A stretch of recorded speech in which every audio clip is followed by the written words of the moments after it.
கிருபை எம்பரனே உன் செயலு அல்லாமலந்தனக்கு ஆகுமோ ஏதாலும். எல்லாம் அல்ல ஆதிப்பரம்பொருள் ஐயா வைகுண்ட நாராயணரே, எம்மான் வைகுண்டருடைய பொன்னு திருவடிகள் பணிந்து எதுவுமே என்னால் ஆகாது, அனைத்தும் வைகுண்டமே இங்கு நிகழ்த்துகிறான் என்று அவனையே திருத்தாள் பணிந்து தோங்குகின்றேன். இன்றைக்கு நாம் திரியேடு வாசிப்பிலே பார்க்க போகக்கூடிய தலைப்பு சான்றோர் தாலாட்டு. அதாவது சான்றோர் மக்கள் என்பவர்கள் இன்னைக்கு இருக்கக்கூடிய மக்களுடைய மூதாதையர்கள் அப்படின்னு சொல்லலாம். அந்த 7 ஆண் சான்றோர் மக்களும் நாராயணருக்கும் சப்தகன்யர்களுக்கும் பிறந்த தெய்வ குழந்தைகள். பின் யுகமான தர்மயுகத்தை ஆள்வதற்காக இந்த கலியுகத்திலே பிறப்படுத்த மேலான வித்துக்கள். அப்படிப்பட்ட அந்த சான்றோர் மக்களை இங்கு தாலாட்டக்கூடிய வாசகம் நமக்கு இங்கு கொடுக்கப்பட்டிருக்கிறது. இந்த தாலாட்டு சாதாரணமாக தொட்டிலே தவழ்ந்து கொண்டிருக்கக்கூடிய ஒரு குழந்தைக்கு மட்டுமே கொடுக்கப்படுகிறது. நம்மளுடைய இன்னைக்கு இயல்பான நிலையிலே உலக மரபு அதுதான். ஆனா இந்த சான்றோர் தாலாட்டு அந்த தொட்டில் குழந்தையில் இருந்து அந்த குழந்தையானது முழுமையாக வளர்ந்து தன்னுடைய எல்லா கடமைகளையும் முடித்து இறை நாட்டத்திலே முழுமையாக ஈடுபட்டு தன்னுடைய அந்த கர்ம வினைகளையெல்லாம் களைந்து ஐயா சொன்ன அந்த 6 கலையையும் கடந்து தர்மயுக வாழ்விற்கு செல்லும் வரை இந்த தாலாட்டு பொருந்தும். இதுதான் இன்னைக்கு உலக நிலையில் உள்ள ஒரு குழந்தைக்கு தாலாட்டுவதற்கும் இந்த சான்றோர் தாலாட்டுக்கும் உள்ள வித்தியாசம். அப்ப இந்த தாலாட்டு முதல்ல அந்த குழந்தையை கொஞ்சுவது போல கொஞ்சுகிறார்கள். அடுத்ததாக அந்த குழந்தை எப்படி பிறந்தது அதனுடைய ரகசியம் வெளிப்படுத்தப்படுகிறது. அந்த குழந்தை இனி என்ன எல்லாம் காரணத்திற்காக பிறப்படுத்துகிறது, அந்த குழந்தையினுடைய உயிருக்கும் உடலுக்கும் உள்ள அந்த ரகசியங்கள் அங்கே வெளிப்படுத்தப்படுகிறது. மேலும் அந்த சான்றோர் மக்கள் அதனுடைய வம்சவழி முழுவதும் இனி என்ன நிலைக்கு, எந்த ஒரு மேலான நிலைக்கு செல்கிறார்கள் என்பதையும் போற்றி இந்த சான்றோர் தாலாட்டு அமைகின்றது. இந்த சான்றோர் மக்களை, அந்த 7 ஆதி சான்றோர்களை தாலாட்டியது யார் என்று பார்த்தால் அங்கேயும் நமக்கு மிகப்பெரிய ஒரு விஷயம் இருக்கிறது. அதாவது இந்த உலக உயிர்களுக்கு ஞானத்தை அள்ளி வழங்குபவர்களாகிய எம்பெருமான் நாராயணருடைய உடனுரை சக்தியாக இருக்கக்கூடிய அன்னை சரஸ்வதி தேவி தான் அந்த சான்றோர் மக்களை தாலாட்டுகின்றார். இந்த சரஸ்வதி தேவி மட்டுமல்ல, ஞானத்தை வழங்குவர்கள் 3 பேர்கள் இருக்கிறாங்க. முதல்ல கணபதி நாராயணம், இன்னொன்று நம்மளுடைய வடபத்ரகாளி, நம்மளுடைய வளர்ப்பு தாய், 3ஆவதாக அன்னை கலைவாணி. அப்ப இந்த கலைவாணி ஆனவள் இந்த சான்றோர் மக்களை தாலாட்டுகிறாள் என்றால் எவ்வளவு பெரிய ஒரு சிறப்பு, அதை நம்ம உணரணும். ஏன்னா ஞானத்தையே வழங்கக்கூடியவள் இந்த ஞானத்தை பெறுவதற்காகவே பிறப்படுத்த சான்றோர் மக்களையே தாலாட்டி மகிழ்ந்தாள். எவ்வளவு ஒரு அற்புதம் பாருங்க. அப்படிப்பட்ட ஒரு விஷயம் இந்த சான்றோர் தாலாட்டிலே உள்ளமிங்கி இருக்கிறது. அது மட்டுமல்லாமல் இன்னைக்கு சான்றோர் மக்கள் இந்த கர்ம கலியில உள்ள சூழ்ந்திருக்கிறாங்க. இந்த கர்ம கலியினுடைய சூழ்ச்சியினால இன்னைக்கு நிறைய மக்கள் என்னடா வாழ்க்கை இது, இந்த வாழ்க்கையில இறந்து போயிடலாமா, எதுவுமே நடக்க மாட்டேங்குது, எல்லாமே நான் எதை எடுத்தாலும் தப்பா போகுது, எதையுமே என்னால செய்ய முடியலையே, ஒவ்வொரு துன்பமும் வந்து கொண்டே இருக்கிறது, ஒரு துன்பத்தை தீர்த்தா அடுத்த துன்பம் வந்து கொண்டிருக்கிறது, இப்படி ஒரு வாழ்க்கையே ஒண்ணும் இல்லாத மாதிரி ஒரு சோர்வுற்ற நிலையில் இருக்கிற ஒரு சான்றோன் இந்த சான்றோர் தாலாட்டை எடுத்து மனம் உவந்து, அதாவது ஆனந்தத்தின் எல்கையிலே இருந்து அதை படிக்கணும். அப்படி படித்து அதன் பொருள் உணர்ந்து மனதில் அதை கேட்கும் போது அவனுடைய அந்த சோர்வு, வாழ்க்கையினால் ஏற்பட்ட சோர்வு முழுமையாக மாறக்கூடியதை நம்ம பார்க்க முடியும். ஐயா கூட சொல்லுவாங்க இல்லையா, அதாவது பனிவெள்ளம் எப்படி சூரியனை கண்டதும் மறைந்து போகிறதோ அதுபோல இந்த சான்றோர் தாலாட்டை உள்ளன்போடு கேட்கிற சான்றோன் அவனுடைய சோர்வு, மனசோர்வு, உடல் சோர்வு என்கிற அத்தனையிலும் இருந்து அவன் விடுபடுகின்றான். விடுபடுவது மட்டுமல்லாமல் மீண்டும் அவனை அது அண்டாத நிலைக்கு அது காப்பாக அவனுக்கு அமையும். அவ்வளவு வல்லமை இந்த சான்றோர் தாலாட்டுக்கு இருக்கிறது. நம்ம சர்வ சாதாரணமாக ஐயா சான்றோர் மக்களை தாலாட்டினாங்க அப்படின்னு சொல்லிட்டு போகக்கூடிய விஷயம் அல்ல. நல்லா நம்ம அதை உன்னிப்பாக ஆழ்ந்து நம்ம படிக்கும்போது அதனுடைய பலனை நாம் பெறுவோம். ஒவ்வொரு முறையும் நமக்கு ஒரு தோல்வி, ஒரு முயற்சியில் ஒரு தோல்வி ஏற்படும் போது எடுத்து இந்த அகிலத்திரட்டமானுடைய சான்றோர் தாலாட்டை நாம் படித்தால் அதனுடைய முழு பலனை நாம் பெற முடியும். ஏன்னா அவ்வளவு தூரம் அந்த வாசகங்களுடைய அர்த்தத்தை ஐயா இந்த வாசகங்களை கொடுத்திருக்கிறாங்க. ஆக இந்த சான்றோர் தாலாட்டு அவ்வளவு அற்புதமானது. இந்த சான்றோர் தாலாட்டை முதல்ல நம்ம வாசிக்க கேட்போம். வாசிக்க கேட்ட பின்பு அதனுடைய அந்த விளக்கத்தை ஐயா அருள நாம் இங்கு பார்ப்போம். ஐயா துணை சரஸ்வதி தாலாட்டு. வைகுண்ட கண்ணோ வரம் பெற்ற மாதவமோ கைகண்ட வித்தை கருத்தறிந்த உத்தமரோ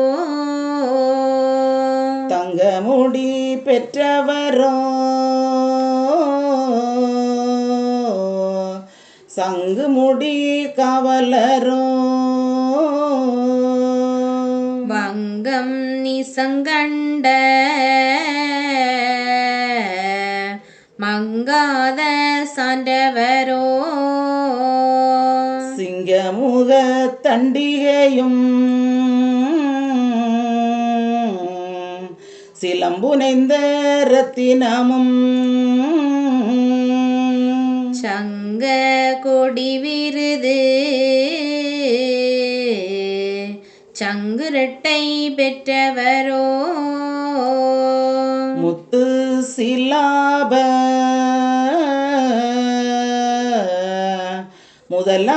முதலாளியானவரோ கொத்து முங்கை ஆபரணம் கொடி விருது பெற்றவரோ மூல பொருள் கண்ட முதல் சாதியானவரோ தாளம் பாலுண்டு தானிருந்த மன்னவரோ நடைக்காவணங்களிட்டு நல்ல தீவெட்டியுடன்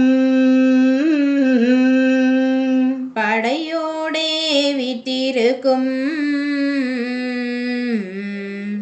பாரமுடி மன்னவரோ வெள்ளானை மேலே வீதிபலம் சுற்றி வந்து தொள்ளாடி சிங்கா சனம் வீற்றிருப்பவரோ ஊதமது பந்தம் பிடித்து முன்னே தான் வரவே நாதம் ரெட்டை ஊதி நாடாளும் மன்னவரோ எக்காலம் மூதி இடமடம் மனமுடன் மிக்கான சீமை எங்கும் மேவி வரும் மன்னவரோ வாரணங்கள் கட்டி வையகத்தை தானாண்டு தோரணங்கள் நாட்டி வைத்த தெய்வ திரு சான்றவரோ கர்மமது இல்லாமல் களிகூர்ந்திருப்பவரோ தர்மமுடி பெற்றவரோ சாஸ்திரத்து குற்றவரோ அது வைகுண்ட கண்ணோ வரம்பெற்ற மாதவமோ. அது வைகுண்ட கண்ணோனா இந்த நாராயணருடைய பிள்ளைகளாக தோன்றியவர்கள் தெய்வ குழந்தைகள் என்பதை சுட்டிக்காட்டி வரம்பெற்ற மாதவமோ மாதவம் செய்தவர்கள் என்று சொல்வார்கள். அதாவது இவர்கள் மிகப்பெரிய ஒரு பேரை பெற்றவர்கள், அவர்கள் வரம் பெற்று இந்த பூமிக்கு வந்தவர்கள். நம்ம சான்றோர் மக்களை இந்த 7 சான்றோர் மக்களுடைய பின்பதிகளாக அந்த மேலோக மக்களை எல்லாம் அனுப்பி வைக்கும்போது ஐயா என்ன சொல்வாரு, நீங்க எல்லாருமே பூமியில போய் பிறந்திருங்க, உங்களை மாயம் கலிமாயம் சூழும், அதனால நீங்க தப்பு செய்வீங்க, அப்படி தப்பு செய்தாலும் மீண்டும் உங்களுக்கு நான் நல்ல புத்தி நானே தந்து உங்களை காத்து உங்களை தர்மயுக ஆட்சியில் அமர்த்தும் வரை உங்களுடைய உயிர் நரகத்திற்கும் போகாது, பாழ் போகாது என்று சொல்லி நீங்கள் நிச்சயமாக தர்மயுக வாழ்வை பெறுவீர்கள் என்கிற ஒரு முழுமையான அந்த உறுதிப்பாட்டை கொடுத்து தான் ஐயா நம்மளை இந்த பூமிக்கு அனுப்பியிருக்கிறார். அப்படிதான் நம்ம சான்றோர் மக்களாக இன்று அந்த 7 ஆதி சான்றோர்களுடைய வம்சாவளிகளாக நம்ம வாழ்ந்து கொண்டிருக்கிறோம். இதைதான் இங்கு வரம் பெற்ற மாதவமோ என்று அன்னை கலிவாணியானவள் தாளாட்டுகின்றாள். அடுத்ததாக கைகண்ட வித்தை கருத்தறிந்த உத்தமரோ. இன்னைக்கு இந்த உலகத்தில் உள்ள அனைத்து கண்டுபிடிப்புகளுக்கும் ஆதார மூலமாக இருப்பது அந்த சான்றோர் 7 சான்றோர் மக்களும் செய்த விஷயங்கள் தான். அதாவது பனைமரமானது படைக்கப்பட்டது. அந்த பனைமரத்திலிருந்து ஒவ்வொரு விஷயத்தையும் தன்னுடைய வாழ்க்கைக்கான தேவையாக பயன்படுத்தி கொள்ள அதை ஆண்டு அனுபவித்து அந்த வித்தைகளை கத்தறிந்தவர்கள் இந்த சான்றோர்கள் என்று சொல்லப்படுகிறது. ஏன்னா அதை எப்படி எந்த பருவத்தில் அந்த பனையை வெட்டி அந்த பாலை கருக்கச்சி வைக்கணும், அது எந்த நேரத்தில் பால் சுரக்கும், அந்த பால் ஆனது முழுமையாக நமக்கு கிடைப்பதற்கு அதில் என்ன சேர்க்கணும், அதை பிறகு எப்படியெல்லாம் அதை நம்ம உணவாக பயன்படுத்தலாம், அது மட்டுமல்லாமல் அதில் கிழங்கு என்று ஒவ்வொரு விஷயத்தையும் எப்படி வாழ்க்கையினுடைய ஒவ்வொரு தேவைக்கும், உணவு மட்டுமல்லாமல் ஒவ்வொரு தேவைக்கும் பயன்படுத்தலாம் என்கிற அந்த வித்தைகளை முழுமையாக அவர்கள் கொண்டிருந்தார்கள். இன்னைக்கும் நம்ம இன்னைக்கு வீடு கட்டுறோம், புது புது ட்ரெஸ் எல்லாம் நம்ம போடுறோம், எல்லா விதத்திற்கும் அச்சாணியாக இருந்தது அன்றைக்கு அவர்கள் செய்த கற்றறிந்த, அது அனுபவத்தால் கற்றறிந்த அந்த தொழில்கள். அதான் இங்க சொல்றாங்க, கைகண்ட வித்தை கருத்தறிந்த உத்தமரோ. நம்ம இன்னைக்கு எதுவுமே நமக்கு செய்ய முடியலையே நம்ம நினைக்கிறோம். ஆனா எல்லாவற்றையும் செய்யக்கூடிய உருவாக்கக்கூடிய வல்லமை வைகுண்டர் அருளால் நமக்கு உள்ளது என்பதை இந்த வாசகத்தின் மூலம் நம்ம உணர்ந்து கொள்ளணும். தான் கைகண்ட வித்தை கருத்தறிந்த உத்தமரோ, இவர்களுக்கு மேலான ஒருவர் இல்லை என்பதை இந்த இடத்துல சொல்றார்.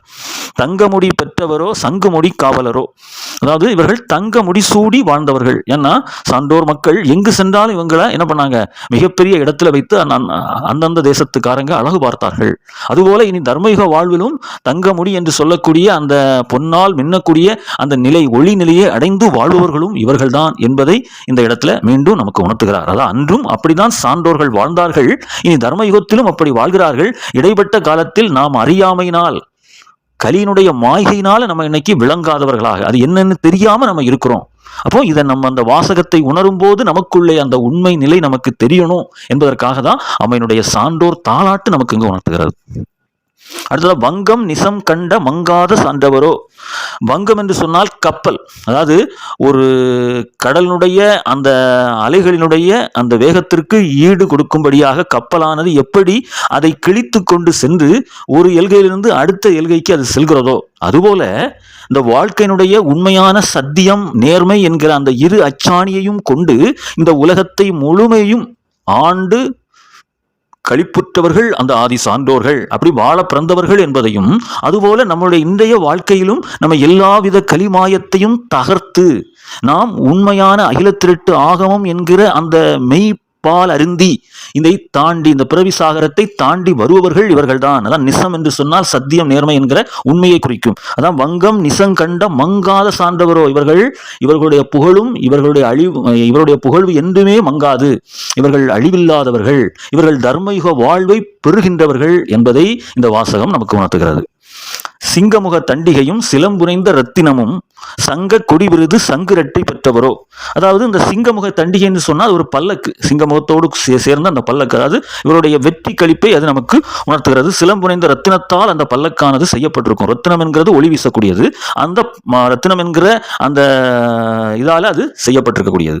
மேலும் சங்க கொடி விருது சங்குரட்டை பெற்றவரோ, அதாவது அன்னைக்கு அந்த தக்கன் என்கிற அந்த அரக்கன் என்ன பண்ணான், அந்த சங்கு சங்கை என்ன பண்ணான்னா வரமாக பெற்று அவன் வைத்திருந்தான். அப்ப அவனை கொன்று அந்த சங்கு ரெட்டையை இவர்கள் பெற்று தன்னகத்தை கொண்டு வைத்துக் கொண்டார்கள். அதான் அந்த சங்கு ரெட்டை பெற்றவரோ என்று அந்த தக்கனுடைய வரலாறும் அந்த போர் விவரத்தையும் இங்கே நமக்கு அம்மை தாலாட்டின் வழியாக நமக்கு சொல்லித் தருகின்றார். அடுத்தது முத்து சிலாப முதலாளி ஆனவரோ கொத்து முங்கை ஆபரணம் கொடி விருது பெற்றவரோ. முத்து சிலாப முதலாளி என்று சொல்லும் போது, அதாவது சிப்பிக்குள் முத்து இருப்பதை கண்டறிந்து அதை வெளியே எடுத்து இந்த உலகத்திற்கு அதை என்ன பண்ணாங்க, அதை ஒரு வியாபாரமாக செய்தார்கள். அதான் முத்து வியாபாரம் என்று அகில திரட்டு நமக்கு சொல்லுது. அப்போ இப்படிப்பட்ட இந்த பக்குவிகளாக, அதாவது கைகண்ட வித்தை தெரிந்தவர்களாக இருந்தவர்கள் இந்த கலிமாகைக்குள் அகப்பட்டு என்ன செய்வதென்றே தெரியாத நிலையில் வைகுண்ட பெம்மான் நமக்கு இந்த பூமியிலே வந்து அவதரித்து இதை எல்லாவற்றையும் நமக்கு சொல்லித் தந்த பின்பு இன்று ஐயாவளி என்ற அந்த ஆகம புக்கான அகில திரட்டு அம்மானை மற்றும் அருளாகமத்தை படித்து உலகமெங்கும், அதாவது சிப்பிக்குள் மறைந்திருக்கின்ற அந்த முத்து போல இந்த ஆன்மீகத்தை உலகெங்கும் விளம்ப போகின்றவர்கள் இந்த ஐயாவளி சான்றோர்கள் என்பதையும் நமக்கு இங்கு உணர்த்தி ஐயா அம்மை தாளாட்டுகின்றாள். மூல பொருள் கண்ட முதல் சாதியானவரோ அப்படின்னு சொல்லப்படுகிறது. மூல பொருள் கண்டனா ஒவ்வொரு யுகங்களிலும் இறைவனை கண்டு உணர்ந்தவர்கள். அவர்கள் தான் என்ன பண்ணாங்க, மேலு 7 லோகத்தில் அவங்க இருந்தாங்க. அந்த மேல் 7 லோகத்திலிருந்து ஒவ்வொரு லோகத்தில் ஒரு வித்தாக எடுத்துதான் இந்த ஆதி சான்றோர்கள் இந்த பூமியில பிறப்பிக்கப்பட்டார்கள். அதனாலதான் முதல் சாதினா எல்லாவற்றிலும் மேன்மை பொருந்தியவர்கள், தோணா பொருளை தொடர்ந்து கண்ட மன்னவர்கள் என்று இந்த இடத்துல மீண்டும் நமக்கு இங்கு சிறப்பித்து சொல்லப்படுகின்றது. தாளம் பாலுண்டு தானிருக்கும் மன்னவரோ. இந்த தாளம் பால் என்று சொல்லக்கூடியது பனைமரத்திலிருந்து எடுக்கக்கூடிய அந்த பால் என்கிறது எப்படின்னா, இதுக்கு முன்பு அமிர்தமாக அது இருந்தது. அமிர்தம் என்பது தேவர்களுக்கு இறப்பு பிறப்பில்லாத ஒரு நிலையை அது கொடுத்து கொண்டிருந்தது. அப்படிப்பட்ட அந்த அமிர்தத்தை தேவர்களின் அம்சமாக இந்த பூமியிலே பிறப்படுத்த சான்றோர் மக்கள் சாப்பிடணும். அவங்களும் என்னைக்குமே இறப்பு பிறப்பில்லாத நிலையை அடைய போகிறவர்கள். அதனாலதான் அவங்க சாப்பிடணும் சொல்லி அந்த தாளம் பாலை என்ன பண்றாங்க, ஒரு பனைமரமாக இந்த பூமியிலே வளர வைத்து அதை அந்த பனம்பாலாக அது சுரந்து கொடுத்தது. அதை உண்டுதான் அந்த ஆதி சான்றோர் மக்கள் வளர்ந்தார்கள், அந்த 7 பேரும். அதன் பிறகு வந்த சந்ததிகளும் அதை தொடர்ந்து பண்றாங்க. அதனாலதான் இன்னைக்கு எத்தனையோ மக்கள் இன்னைக்கு பதநீர் குடிக்கல. பதநீர் குடிக்காம இருந்தாலும் அந்த 7 சான்றோர் மக்களும் அவருடைய அப்போது இருந்த பின் சந்ததிகளும் சாப்பிட்ட அந்த அமிர்தத்தினுடைய அந்த ஆற்றல் என்னவோ அந்த ஆற்றல் நம்மளுடைய உள்ளும் இன்றும் அது ஓடிக்கொண்டிருக்கிறது. நல்லா புரிஞ்சுக்கணும், இந்த சக்தி என்கிறது மாறாது. அதனாலதான் தாளம் பால் உண்டு தான் இருக்கும் மன்னவரோ. அந்த தாளம் பாலை உண்டனுடைய சக்தி நமக்கு இன்றும் கொடுத்து கொண்டிருக்கிறது. அதனாலதான் நம்ம இன்னைக்கு ஐயா வைகுண்டருடைய அவதாரத்தை கண்டு கொண்டோம். அவர் நமக்கு அருளித்தந்த அகிலத்திரட்டு அம்மானை நம்ம கண்டு கொண்டோம். அப்படிப்பட்ட பெரும் பேறு பெற்றது பனம்பால். இன்னும் பனம்பாலுக்கு நம்ம இன்னும் தத்துவ ரீதியாக விளக்கம் கொடுக்கலாம். இருந்தாலும் பனம்பால் என்பது நேரடியாக பனமரத்தினுடைய பாலை குறிக்கிறது. இது தர்மயுக வாழ்வு என்கிற உச்ச நிலையை நமக்கு அருளுவதற்காக கொடுக்கப்பட்டது. அதனால நம்மளுடைய அந்த உயிரணுவில் அது இருந்து கொண்டே தான் இருக்கிறது. ஒவ்வொருடைய செல்களிலும் அது இன்னும் வலுப்பெற்று கொண்டே இருக்கிறது. அதனாலதான் நம்ம இன்னைக்கு ஆன்மீகத்தில் சிறப்பு பெற்று வந்து கொண்டிருக்கிறோம் என்கிறது தான் இந்த இடத்துல அம்மை நம்மை தாளாட்டும் போது அங்கு சொல்கின்றாள். நடை காவணங்களிட்டு நல்ல தீவட்டியுடன் படையோடே வீட்டிருக்கும் பாரமுடி மன்னவரோ. ஏன்னா அந்த பந்தல் விதானம் எல்லாம் போட்டு அவர்கள் நடப்பதற்கு அப்படி அவர்கள் ஒரு மன்னர்கள் போன்று அவர்கள் படையோடு, அழகை படையோடு அங்கு வீட்டிருந்தார்கள். அப்படி அவர்கள் வீட்டிருந்த அந்த தோரணையை அம்மை இங்கு தாளாட்டி சொல்கின்றார். இன்றைக்கும் ஆன்மீகவாதிகள் அந்த நிலைக்கு நம்ம போக முடியும். ஐயாவை அறிந்த அந்த நிலையில நீ உலகமே எங்க பண்ணுனா திரும்பி பார்க்கும்.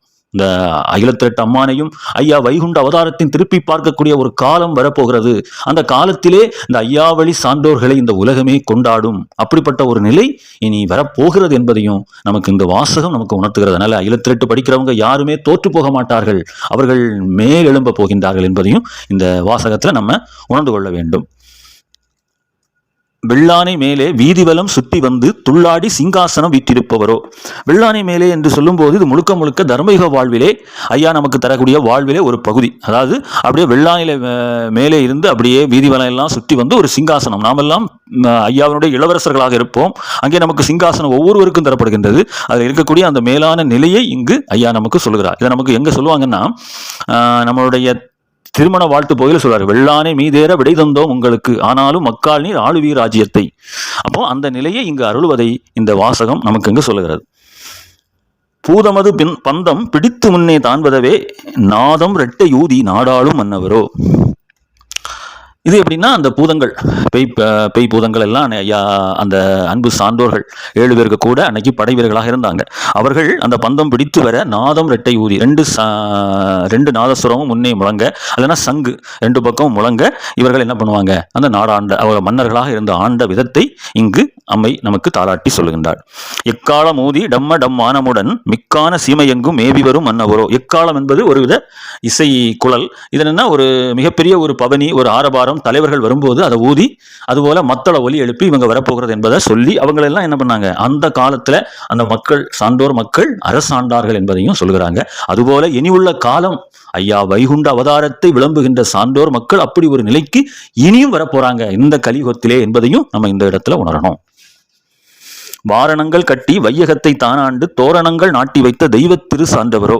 இங்கு வாரணங்கள் என்று சொல்லும் போது யானையை குறிக்கிறது. அப்படி யானைகளையெல்லாம், யானை படைகளையெல்லாம் அந்த அணிவகுத்து அவற்றையெல்லாம் வைத்து அரசாட்சி புரிந்து இந்த உலகத்திற்கு நல்ல விஷயத்தை செய்தவர்கள். அதாவது தோரணம் என்பது அழகுபடுத்துதல். அதாவது இந்த உலகத்தை அழகுபடுத்தினா ஒரு உண்மையான தர்ம நெறியிலே இந்த உலகத்தை ஆட்சி செய்தவர்கள் அந்த சான்றோர்கள். அதுபோல ஆன்மீகம் என்கிற விஷயத்தை உலகெங்கும் பரப்பி இந்த உலகத்திற்கு அழகு சேர்க்கக்கூடிய வகையிலும் இனி உள்ள சான்றோர்கள் செய்வார்கள் என்பதையும் நம்ம இந்த இடத்துல உணரணும். ஆனால் இது முழுக்க முழுக்க நமக்கு சொல்லப்பட்டது முன்பும் இப்போதும் உள்ளதை சேர்த்து சொல்லியிருக்கிறாங்க. நம்ம ஏதோ முதல்ல நடந்ததை மட்டுமே நினைத்து நம்ம பாடிட்டு போனோம்னா கதை மாதிரி போயிடும். அப்படி கிடையாது. இது முழுக்க முழுக்க நம்மளுடைய இன்றைய வாழ்வையும் சேர்த்து தான் இந்த தாலாட்டு பகுதி நமக்கு சொல்கிறது என்பதை நம்ம பார்க்கணும். தர்மமுடி பெற்றவரோ சாஸ்திரத்து கொத்தவரோ கர்மமது இல்லாமல் கலிகூர்ந்து இருப்பவரோ அப்படின்னு சொல்றாங்க. அதாவது அன்னைக்கு எல்லா சாஸ்திர பழமறை நூல் எத்தனையும் அன்னை பத்ரமாகாளியானவள் அந்த சான்றோர் மக்களுக்கு கற்றுக் கொடுத்தாள். அந்த சாஸ்திர விதிகளின்படி அவர்கள் வாழ்ந்து அன்னைக்கு வெற்றி பெற்றார்கள். தக்கனை எல்லாம் வென்று அவர்கள் என்ன பண்ணாங்க, முடிசூடி ஆண்டார்கள்.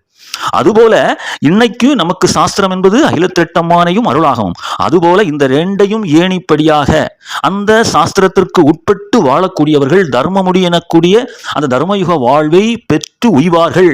அப்படி பெய்து அவர்கள் உய்வடையக்கூடிய காலம் மிக விரைவில் வரப்போகிறது என்பதையும் நம்ம உணரணும். அதனால நம்ம எந்த விதத்திலும் நம்ம சோர்ந்து போக வேண்டியதில்லை. அகிலத்திரட்டமானைய படிக்கிறோம் என்றாலே அது பேர் தான். அப்படிப்பட்ட பேர் உள்ளவர்கள் நாம் ஒரு சோர்வினால் அடங்கி போவது ஏற்கத்தக்கதல்ல. அதனால ஒவ்வொரு விஷயமும் இந்த அகிலத்திரட்டு அம்மானியுடைய சான்றோர் தாலாட்ட நம்ம அவ்வளவு உன்னிப்பாக படிக்கும்போது நமக்கு சோர்வு என்பதே எக்காலத்திலும் வராது என்பதையும் நம்ம இங்கு உணர்வு கூறுவோம். கர்மம் அது இல்லாமல் கலிகூர்ந்து இருப்பவர். ஏன்னா அவங்க எதுக்காக வந்தாங்க? சாஸ்திரத்தோடு வாழ்றாங்க, எல்லாருக்கும் நல்லது செஞ்சாங்க, எப்படி சத்தியம் நேர்மையை தவறாம வாழ்ந்தாங்க. அதன் பிறகு அவங்களுக்கு அங்க கர்மம் இல்லை. அதனால அவங்களுடைய வாழ்நாள அவங்க என்னன்னா ஒரு சந்தோஷமாக கழித்தார்கள் ஆதி சான்றோர்கள். அதன் பிறகுதான் என்ன பண்றது, வர்மமாகிய கலி இந்த உலகத்திற்கு வந்தது. அந்த வர்மமாகிய கலி வரும்போது மக்கள் எல்லாம் என்ன பண்றாங்க, அந்த கலிமாய இருளுக்குள்ளே சிக்கி கொண்டார்கள். அதனாலதான் இன்னைக்கு கர்மவினை என்கிற ஒரு தொந்தரவுக்குள்ள அவங்க போய்கிட்டு இருக்கிறாங்க. ஆனா ஐயா என்ன பண்றாரு, அந்த கர்மவினையை ஒழிப்பதற்கு சகலமும் நமக்கு இன்னைக்கு சொல்லிக் கொடுத்திருக்கிறாரு. அது மட்டும் இல்லாமல் கலியனுடைய வரத்தை எல்லாம் இன்னைக்கு வீணடிக்க செய்து விட்டார். இனி கலியனுடைய வரம் இனி என்ன செய்யாது, வேலை செய்ய முடியாது. ஏன்னா ஆண்டியை அவன் வதைத்த குற்றத்திற்காக அவனுடைய வரங்கள் எல்லாம் வீழ்ந்து போகிவிட்டன. அப்படி எல்லாவற்றையும் நமக்கு கொடுத்திருக்கிறார். அப்போ நம்ம இனி கர்மங்கள் நம்மை சூழ முடியாது. அவரை பற்றி பிடித்தால், ஐயா வைகுண்ட பெம்மானை நீங்கள் பற்றி பிடித்து அவர் சொன்ன அகிலத்திரட்டு அம்மானின்படி நாம் வாழ ஒரு ஐயாவளி ஆன்மீகம் என்கிற தேடலுக்குள்ளே நாம் போகும்போது நம்முடைய கர்மங்கள் அனைத்தும் தொலைந்து போகின்றன. அப்ப கர்மங்கள் தொலைந்து போன்றால் எல்லாவித நன்மையான சுப சோபனங்களையும் நாம் ஆண்டு அனுபவிக்கக்கூடிய ஒரு இயல்பான நிலைக்கு இந்த கலியுகத்திலே நாம் வந்து விடுகின்றோம். அதைத்தான் இந்த வாசகம் இங்கு நமக்கு உணர்த்துகிறது. நல்லா புரிஞ்சுக்கணும். அப்படிப்பட்ட மேலான வாசகத்தை ஐயா நமக்கு இங்கு தந்திருக்கின்றார். மேலும் தொடர்ந்து வாசகத்தை கேட்டு நம்ம அதனுடைய அடுத்த பகுதியையும் நம்ம அதனுடைய வாசகத்தின் பிறப்பு அதனுடைய விளக்கத்தை பார்க்கலாம். உடற்கூறு சக்தி உயிரோடு உதித்து வந்த சடக்கூறு மூல சட்டமது கொண்டவரோ கல்வி குகந்த கருணாகரர் அனவரோ செல்வி குகந்த சென்மமது கொண்டவரோ தேவருக்கும் வானவர்க்கும் திருப்பதிகள் ஆவதற்கும் மூவர்க்கும் உதவி செய்து உதித்து வந்த கற்பகமோ சென்ற இடமெல்லாம் சிறப்பு வெகு மனமுடன் மண்டலங்கள் மெய்க்க வாழுகின்ற சான்றவரோ சாணாருக்குள்ளே சர்வதுமே அடக்கி கோணாத மாயன் குரு கொடுத்து இன்ற கண்ணோ அறிவு ஞானத்தோடும் ஆதி பிறவியோடும் செறியுங்கலையோடும்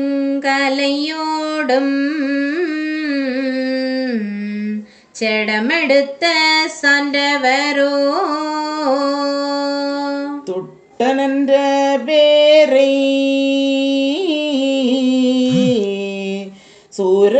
சங்கரமிட்டு கொட்டமிட்டு கோட்டை கொடி விருது பெற்ற கண்ணோ ஆண்டிருக்கும் மன்னவரோ அச்சுதரின் பலகரோ தாண்டி வரம்பெற்று தரணியர சண்டவரோ பாண்டவரோ ஆண்டவரோ பாலவண்ணர் பெற்றெடுத்த சான்றவரோ ராரோ தலைத்திருக்க ராரோ தங்கமணியோ நவமணியோ சலத்தில் விளைந்த தரளமுதோ சிங்க கொடிகள் பெற்றவரோ சீமை அடக்கி ஆண்டவரோ துங்க வரிசை பெற்றவரோ திருமால் விந்தில் உதித்தவரோ சங்கம் மகிழ வந்தவரோ சான்றோர் வளர ராரோ உடற்கூறு சக்தி உயிரோடு உதித்து வந்த சடக்கூறு மூல சட்டமது கொண்டவரோ. அதாவது இந்த உடற் உயிர் இணைப்புக்குள்ளே 96 தத்துவங்கள், அதாவது 96 தத்துவங்கள் என்பது 96 கருவிகள் என்று சொல்லப்படுகிறது. இந்த 96 கருவிகளையும் சேர்த்து இந்த பூமியிலே பிறப்படுத்தவர்கள். ஏன்னா இந்த 96 தத்துவங்களையும் கருவியாக பயன்படுத்தி அதனுடைய சட்டதிட்டங்களுக்கு உட்பட்டு அதை முழுமையாக தன் பயப்படுத்தி அதன் வழியாக தர்மயுகத்தை சென்றடையக்கூடிய அந்த வல்லமை கொண்டவர்கள் அவர்கள், அதுக்காகவே பிறப்படுத்தவர்கள் என்பதாக இந்த விஷயம் நமக்கு சொல்லப்படுகிறது.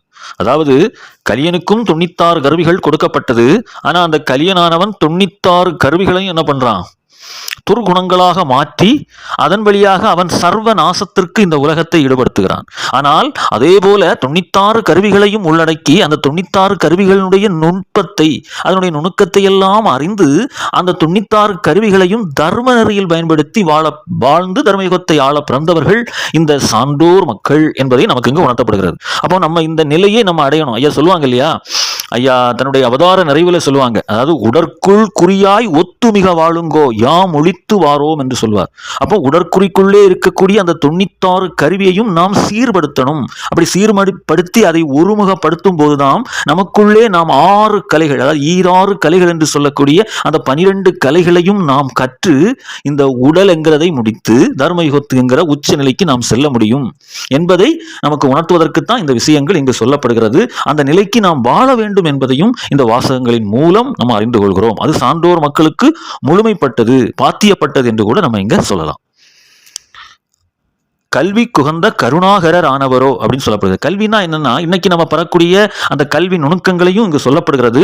மேலும் நம்மளுடைய இந்த உடம்பை, இந்த உயிரை இந்த உடம்பிலிருந்து முழுமையாக்கி அதை செறிபடுத்தி தர்மயுக வாழ்வுக்கு செல்லக்கூடிய அந்த ஞானத்தையும் இங்கு நமக்கு சொல்லப்படுகிறது. அதையும் அவர்கள் ஆளப்பெற்றவர்கள் என்பதை இந்த அம்மையினுடைய வாசகம் நமக்கு இங்கு உணர்த்துகிறது. அது மாதிரி செல்வி குகந்த சென்மமது கொண்டவரோ. செல்வி என்று சொன்னால் அது இறைவனுடைய திருவருள் சக்தியான பெண் தெய்வங்களை குறிக்கும். அந்த பெண் தெய்வங்களுக்கெல்லாம் உகந்த அந்த பிறவியை கொண்டவர்கள் இந்த சான்றோர் மக்கள் என்பதை இங்கு உணர்த்துகிறார். அடுத்து தேவருக்கும் வானவருக்கும் திருப்பதிகள் ஆவதற்கும் மூவருக்கும் உதவி செய்து உரித்து வந்த உற்பகமோ கற்பகமோ அப்படின்னு சொல்லப்படுகிறது. கற்பகம் என்பதா அழிவில்லாதது. அப்படிப்பட்டு தேவர்கள் வானவர்கள் என்று சொல்லக்கூடிய மேலோகத்தார்களுக்கும் எல்லாருக்கும் உதவி செய்வதற்கு அவர்களுடைய அந்த மூல கருவிலிருந்து தோன்றியவர்கள் தான் இந்த சான்றோர் மக்கள். அவர்கள் அதிசய பிறவிகள் என்பதையும் அம்மை கலைவாணி இந்த தாலாட்டினுடைய வாசகத்திலே நமக்கு உணர்த்துகின்றாள். சென்ற இடமெல்லாம் சிறப்பு வெகு மானமுடன் மண்டலங்கள் மேய்க்க வாழுகின்ற மன்னவரோ சான்றவரோ. சென்ற இடமெல்லாம் எல்லா இடத்திலும் இவர்கள் வெற்றி வாகை சூடினார்கள். அன்றும் வெற்றி வாகை சூடினார்கள், இனியும் சூட போகின்றார்கள். ஏன்னா இப்பதான் ஆன்மீகம் என்கிறது தலைக்க ஆரம்பித்திருக்கிறது. இந்த தலைத்த ஆன்மீகத்தை உலகெங்கும் அதை பயிர் செய்யணும், உயிரெங்கும் கொண்டு பரப்பக்கூடிய தொழிலை இந்த சான்றோர் மக்கள், ஐயாவை கண்டுகொண்ட சான்றோர் மக்கள் செய்ய இருக்கின்றார்கள் என்பதையும் நம்ம இங்க பார்க்கணும். அடுத்தது, சாணாருக்குள்ளே சர்வமதுமே அடக்கி கோணாத மாயன் குரு கொடுத்து இந்த கண்ணம். இது முக்கியமான வரிகள். அதாவது இன்னைக்கு சோர்வெல்லாம் நம்மளால ஒண்ணுமே முடியலையே இங்கு சோர்ந்து போயிருக்கிறோம். ஆனா எல்லா விஷயத்தையும் நடத்தி கொள்ளக்கூடிய வல்லமை நம்முள்ளே ஐயா கொடுத்திருக்கிறார்.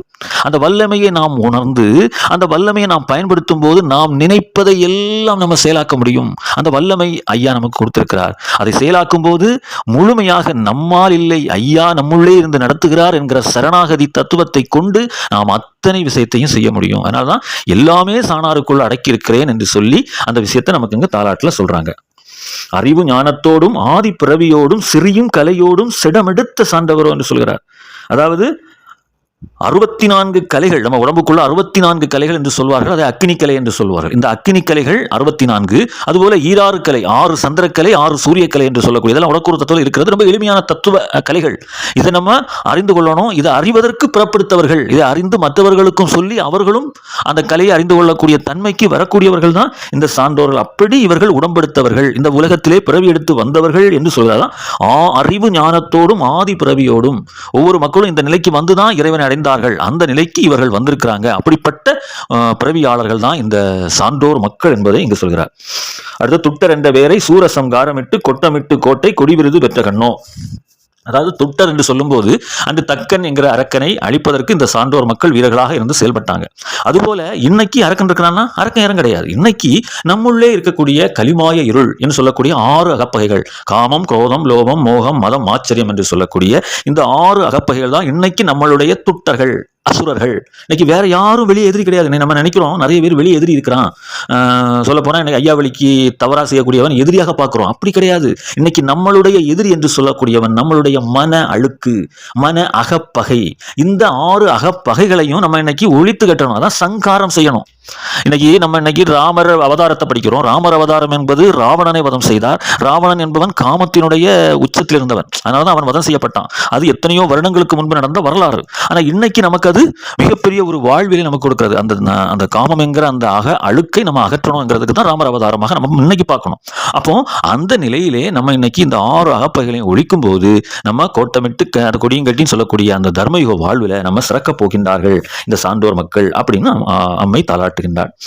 ஆண்டிருக்கும் மன்னவரோ அச்சுதரின் பாலகரோ. அச்சுதர் என்று சொன்னால் நாராயணர், இந்த உலகத்திற்கே அச்சாக இருக்கக்கூடியவன், இந்த உலகத்தையே இயக்கி கொண்டிருக்கக்கூடியவனுடைய பிள்ளைகள். எவ்வளவு பேரு, அந்த பேரை நமக்கு இங்கு சொல்லி அம்மை கொஞ்சம் தாளாட்டுகின்றார். தாண்டி வரம் பெற்று தரணி அரசு ஆண்டவரோ. அன்றைக்கும் தரணி ஆண்டவர்கள், இனியும் இந்த உலகம், இந்த உடலாகிய தரணியை ஆண்டு இனி தர்மயுக வாழ்வு என்கிற தரணியையும் ஆளப்போகின்றவர்கள் இந்த சான்றோர் மக்கள் என்பது சொல்லப்படுகிறது. பாண்டவரோ ஆண்டவரோ பால்வண்ணர் பெற்றெடுத்த. பாண்டவர் என்று சொன்னால் அந்த பாண்டவருடைய வம்சாவளியிலிருந்து வந்தவங்க தான் இந்த ஆதி சான்றோர்கள், அதையும் சொல்லலாம். ஆண்டவரோ பால்வண்ணர் பெற்றெடுத்த. ஆண்டவரோ என்பது ஆளுகின்ற வல்லமையை பெற்றவர்கள் என்பதை குறிக்கும். மேலும் பால்வண்ணர் பெற்றெடுத்தனா, பால்வண்ணர்னா நம்மளுடைய நாராயணரை குறிக்கிறது. அந்த நாராயணர் பெற்றெடுத்த சாண்டவரோ ராராரோ, தலைத்திருக்கிறாரோ. தலைத்திருக்கனா அவர்கள் மேலும் மேலும் சான்றோர் மக்கள், அதாவது ஆன்மத்தை அறியாமல், அதாவது ஆன்மீகத்தை அறியாமல் இறந்து போன அந்த உயிர்களை மீண்டும் தன்னுடைய பிள்ளைகளாக பெற்றெடுத்து அவர்களுக்கு ஆன்மீக ஞானத்தை ஊட்டுவதையும் குறிக்கும். அதுபோல நம்முள்ளே ஆன்மீகத்தை தலைக்க வைப்பதையும் குறிக்கும். ஐயா தலைத்திருக்க லாராரோன்னு சொல்லி அங்கு தாளாட்டுகின்றாள். கடைசியான விருத்தம், தங்கமணியோ நவமணியோ சலத்தில் விளைந்த தரளமுதோ. அன்னைக்கு அந்த விஷயத்துல எல்லா மக்களுக்கும் தங்கமணியாகவும் நவமணியாகவும் அந்த கலி யுகத்திலே இருந்து கலியை அழிப்பதற்காக புறப்படுத்த சான்றோர் மக்களை அம்மை தாளாட்டுகின்றாள். சிங்க முடிகள் பெற்றவரோ சீமை அடக்கி ஆண்டவரோ. சிங்க முடிகள் என்று சொன்னால் வெற்றியினுடைய அந்த சிம்மாசனத்தை அவர்கள் கொண்டிருந்தார்கள். சீமை அடக்கி ஆண்டவர்கள் என்று சொல்லும் போது அன்றைக்கும் இந்த உலகத்தை ஆண்டார்கள். இன்று நம்முடைய உடம்போடு கூடிய இந்த உயிரை ஆண்டு மேல்நிலைக்கு செல்வதற்கு காரணமாக இருக்கின்றவர்களும் இந்த சான்றோர் மக்களே என்று தாளாட்டுகின்றார். துங்க வரிசை பெற்றவரோ திருமால் விந்தில் உதித்தவரோ. திருமாலுடைய விந்திலே உதித்தவர்கள் இந்த சான்றோர் மக்கள்.